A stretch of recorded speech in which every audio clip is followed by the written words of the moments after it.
habrá patria, en ellos descansa la esperanza del país, en ellos descansa la esperanza de la República Dominicana. Son las letras, un corto del poema que hace Cuco Badoy para interpretar Páginas Gloriosas en honor a la Revolución de Abril de 1965. Hoy estamos a 22, pero estamos en el mes de abril y el próximo domingo 24 estaremos conmemorando aquella eórica epopeya, aquella asonada que echó por el suelo las esperanzas de tener un gobierno decente en la República Dominicana. ¿Quiénes participaron en esa asonada?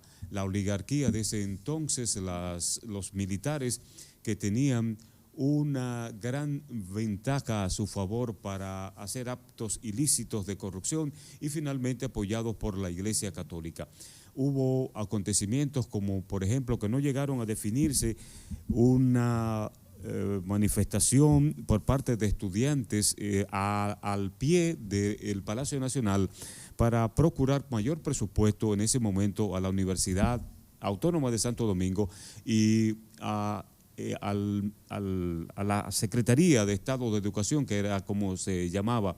Entonces hubo un movimiento a mansalva de disparos que no se sabe quién dio la orden, de dónde salió, hubo personas que murieron, una estudiante herida fue sacada del país, los familiares tenían recursos, finalmente no pudieron salvarla, otros salieron ilesos, pero también un grupo herido. El hecho de un grupo después del golpe de Estado que salió a cazar a constitucionalistas. Ustedes saben que hubo un enfrentamiento entre los miembros del ejército del CEFA, que era el centro de enseñanza de las Fuerzas Armadas, y los constitucionalistas dirigidos por Manolo Tavares Justo y también un personaje de grata recordación, de mucha honra, que sirvió al ejército de la República Dominicana, el coronel Fernández Domínguez, que en un intento de asalto al Palacio Nacional fue herido de manera mortal por un francotirador. Y destacar, porque hay muchos aspectos de esta asonada, sin embargo vamos a tocar ligeramente para algunos aspectos para recordar este hecho que no puede pasar inadvertido a los dominicanos y a la generación de esta época. La comunicación manejada primero por José Francisco Peña Gómez, cuando va y denuncia a la televisora estatal la situación en que nos encontrábamos en ese momento, diciéndole a la población qué debía de hacerse. Y también se enarboló un discurso en medio de movimientos e ideas políticas y sociales de dignidad. La actuación y la postura de Francisco Alberto Camaño Deñó, que lo inmortalizan cuando en un encuentro frente al embajador de los Estados Unidos en ese momento, que quiere lograr como conciliar, ponerse de acuerdo para que cese el enfrentamiento, y la actitud por parte de los constitucionalistas que buscaban reivindicar el gobierno de 7 años del profesor Juan Bosch. 7 meses. Exacto, 7 meses, que encabezaba el profesor Juan Bosch con intenciones de que tuviéramos una educación ostosiana. En eso, pues, uno de los principios básicos era la integración del estudiantado, ¿verdad? Y una metodología básica para que en ese momento fuera la educación un elemento de importancia y que formara a los jóvenes de manera cabal, formara a los jóvenes en ese momento para que fueran útiles a la sociedad. La acusación de que Juan Bosch era comunista, eso fue a un debate, creo que fue el primer debate televisado en la República Dominicana con Láutico García, que no pudo finalmente convencer a Juan Bosch de que era un hombre comunista, socialista.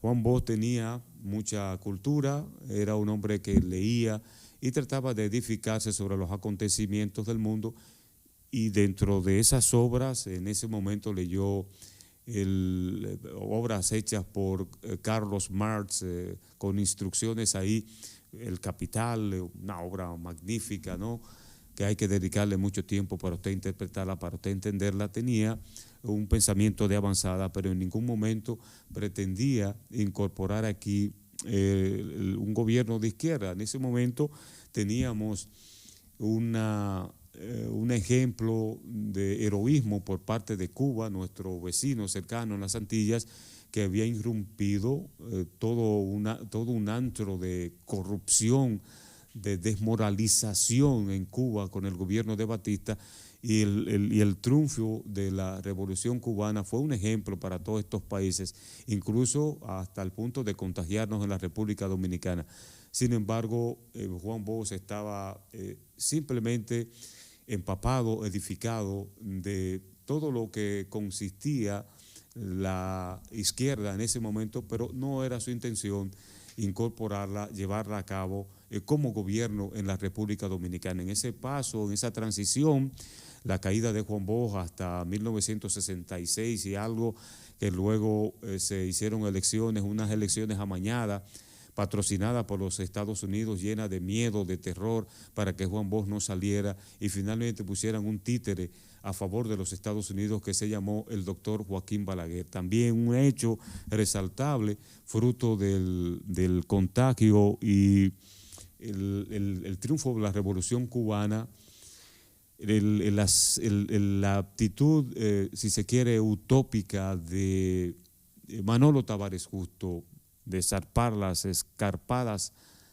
de llegar a las escarpadas montañas de la cordillera central y allí levantarse en armas para tratar de reivindicar el gobierno de 7 meses de Juan Bosch en una asonada que hoy creo muchos dominicanos deben estar arrepentidos. Entonces ya concluyo cuando Caamaño, que se inmortaliza, le dice que no al embajador en ese momento, pone de manifiesto la dignidad de un dominicano, pone de manifiesto el honor de un militar que aunque haya tenido sus hierros, fue criticado, pero fue un comportamiento de creer en su patria. Cuando vino por Playas Caracoles las cosas no salieron bien, no habían los contactos de rigor, muchas cosas se dicen de ese desacierto de José Francisco Alberto Camaño, pero nada puede ocultar y disminuir la valentía y la dignidad que inmortalizaron a Francisco Alberto Camaño Deñó como el coronel de Abril. Así que loor, y quiero adelantarme porque esta fecha se cumple el de este domingo, quiero adelantarme para rendir homenaje al coronel Francisco Alberto Camaño Deñó y todos los que en una acción cívico-militar, porque el pueblo se entregó a defender con muchos sentimientos bizarros de valentía la soberanía del país, y en una actitud también de reivindicar el gobierno, uno de los gobiernos más decentes que ha tenido la República Dominicana, el gobierno encabezado por el profesor Juan Bosch en 1962, cuando gana las elecciones en diciembre, pero luego 7 meses después, por una asonada, es sacado del poder. Loor a los héroes de Abril. ¡Viva la revolución!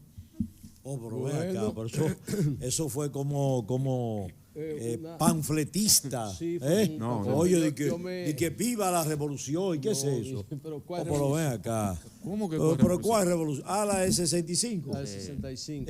Bueno, hay que decir que lo de Manolo Tavares fue antes de la revolución. No, sí, bueno. Se inmoló. Sí, porque fue en el momento del triunvirato, un gobierno corrupto también. Sí, pero en ese momento. Sí, pero fue antes. Exacto. Bueno, antes de la revolución. Yo no conocí esa etapa de Miguelito, de Miguel Torres, o sea, de revolucionario. Revolucionario, sí. Y que viva la revolución, sí, y llamando a, ay, cógelo. Vamos a mi padre fue revolucionario. Ah, su padre. Ajá. O sea, usted es revolucionario. Pero era revolucionario, ¿por qué? Porque le gustaba la revolución. Fue un hombre maltratado en el gobierno de Trujillo. Ajá. Y era los que abogaba junto a su hermano, que daba clase en la Universidad Autónoma de Santo Domingo, que fueron maltratados. eran los que abogaban por el adesentamiento de la cosa pública en esos momentos de oprobio. Usted es revolucionario por herencia, prácticamente. Exacto. Sí. Vamos a continuar entonces. Bueno, está bien. ¿No? Oye. Sí. Bueno. Vamos entonces a los comentarios suyos de Rubén Rodríguez. Bueno. Vamos a ver el tema principal, Rubén. Bueno, nuevamente la DNCD está fuerte. Dio otro golpe al narcotráfico, 190 paquetes.